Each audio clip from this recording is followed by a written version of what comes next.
नमस्कार दोस्तों। प्रधानमंत्री नरेंद्र मोदी वाराणसी से तीसरी बार चुनाव लड़ेंगे, जबकि गृह मंत्री अमित शाह गुजरात के गांधीनगर से मैदान में होंगे।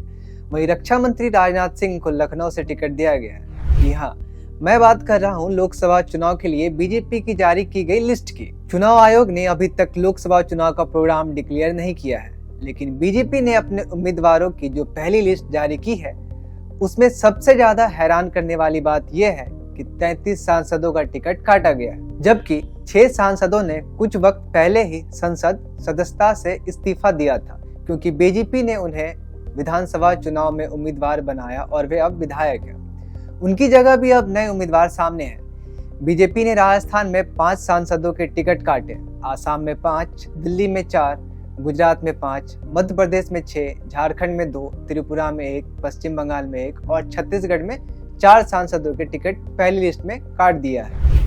बीजेपी ने अब तक जिन सीटों पर उम्मीदवार घोषित किए हैं उनमें उत्तराखंड, यूपी, जम्मू कश्मीर, गोवा, अरुणाचल प्रदेश, तेलंगाना में मौजूद सांसदों पर पूरा भरोसा जताया है। बीजेपी ने जिन सांसदों के टिकट काटे उनमें कुछ विवादित बयान देने के लिए जाने जाते हैं, तो कुछ सांसदों की रिपोर्ट कार्ड सही नहीं थे। ऐसा सांसदों का भी टिकट काटा जिनकी संगठन में खींचातानी चल रही थी। दिल्ली में सबसे ज्यादा कैंची चली, 5 सीटों का ऐलान किया जिसमें 4 के टिकट काट दिए गए। पश्चिम बंगाल में अलीपुरद्वार से सांसद का टिकट काटकर नया उम्मीदवार दिया गया।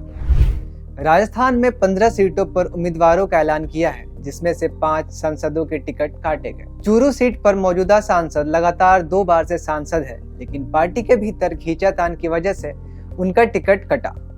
हाल ही में हुए विधानसभा चुनाव में एक नेता ने उन पर आरोप लगाया था कि उन्होंने पार्टी के लिए काम नहीं किया, इसलिए पार्टी की उस सीट पर हार हुई। जालोर से सांसद देवजी पटेल को विधानसभा चुनाव भी लड़ाया गया था, लेकिन वह हार गए। अब उनका लोकसभा टिकट भी कट गया है। छत्तीसगढ़ में 4 सांसदों के टिकट काटे गए हैं और वहां बिलासपुर सीट पर भी उम्मीदवार बदला है। पिछले चुनाव में अरुण साव उम्मीदवार थे और सांसद बने। हाल ही में हुए विधानसभा चुनाव में उन्हें विधानसभा चुनाव लड़ाया गया और वे जीते भी, जिसके बाद उन्होंने सांसद सदस्यता से इस्तीफा दे दिया था। गुजरात में 5 सांसदों के टिकट कटे हैं। उनमें राजकोट से एक सांसद का टिकट काटकर केंद्रीय मंत्री पुरुषोत्तम रूपाला और पोरबंदर से सांसद का टिकट काटकर स्वास्थ्य मंत्री मनसुख मांडविया को टिकट दिया गया। मध्य प्रदेश में 7 सांसदों के टिकट कटे हैं। इसमें विदिशा के सांसद का टिकट काटकर पूर्व सीएम शिवराज सिंह चौहान को टिकट दिया गया।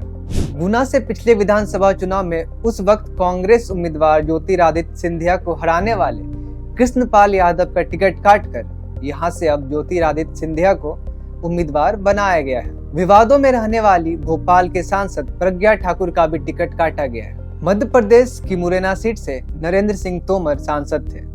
दामोह से प्रहलाद पटेल, सीधी से रीता पाठक, जबलपुर से राकेश सिंह और होशंगाबाद से उदय प्रताप सिंह सांसद थे।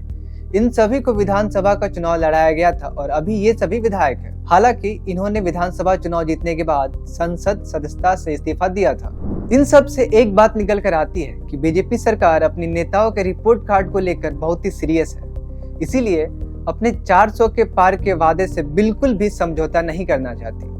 अब देखना ये होगा कि बीजेपी अपनी दूसरी लिस्ट में किसे शामिल करती है और किसे नहीं।